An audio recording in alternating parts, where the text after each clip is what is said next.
À nous regarder à l'étranger, tout ça grâce à TV5. Et Jacques de Gentil continue sa balade dans le monde entier. Car là, il va en Thaïlande, Jacques, nous présenter quelqu'un qui s'est expatrié et qui, a priori, se sent très bien du côté de Bangkok. Bangkok, à plus de 12 heures d'avion de Paris, une capitale dynamique qui compte près de 10 millions d'habitants.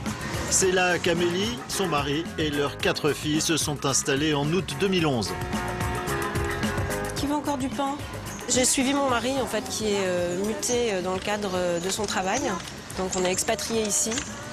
Et lui il travaille sur toute la zone Asie. Il va beaucoup à Shanghai, à Manille et à Bangkok, puisqu'il y a 3 usines dans cette zone-là.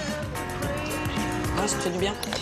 Au début, je me suis retrouvée très seule, très vite, parce qu'au bout d'une semaine, il est parti travailler en Chine du lundi au vendredi. Alors ça a été difficile. Regarde, papa, il m'a envoyé un petit message. Nous avons 4 filles qui ont entre 16 et 8 ans. Elles sont toutes scolarisées au lycée français. Au revoir, Yann. L'école, c'est difficile ici parce que c'est un rythme assez soutenu. Les enfants partent très tôt le matin et en fonction des classes, la plus jeune rentre vers 3 heures, mais la plus âgée, elle rentre à 6 heures tous les soirs, 5 jours par semaine. À 15 ans, déménager, que ce soit de région parisienne à Marseille ou de région parisienne à Bangkok, c'est difficile. Pour les 2 plus jeunes, c'est le paradis. Enfin, il faut juste que le soir, j'arrive à les retenir avant qu'elles aillent plonger dans la piscine pour faire les devoirs quand même. Faut pas oublier qu'on n'est pas 100% en vacances.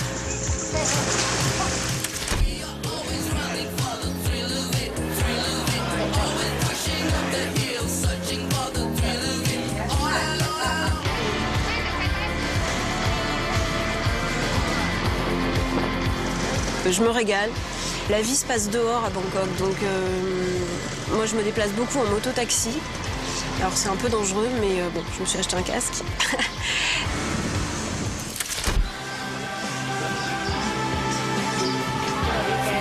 J'aime bien les marchés parce que c'est vivant, c'est plein de couleurs. C'est vraiment un plaisir pour les yeux. Le plaisir pour le nez, il faut le supporter parce qu'avec la chaleur, il y a quand même les odeurs de poisson, de viande crue qui sont en plein soleil. C'est assez surprenant, on va dire. Je pense que c'est illusoire de vouloir malheureusement se faire des amis dans la communauté thaï parce que d'abord, il y a la barrière de la langue qui est très compliquée. La différence de culture fait que c'est compliqué. Donc les rapports restent très cordiaux et très amicaux, mais on ne devient pas amis, je pense. En revanche, dans la communauté expatriée, oui, parce que comme on est tous loin de chez nous, les expatriés deviennent très rapidement nos bons amis.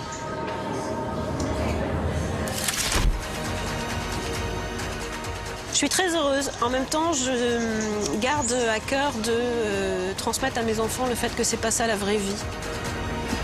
Je pense que c'est une expérience extraordinaire pour notre famille.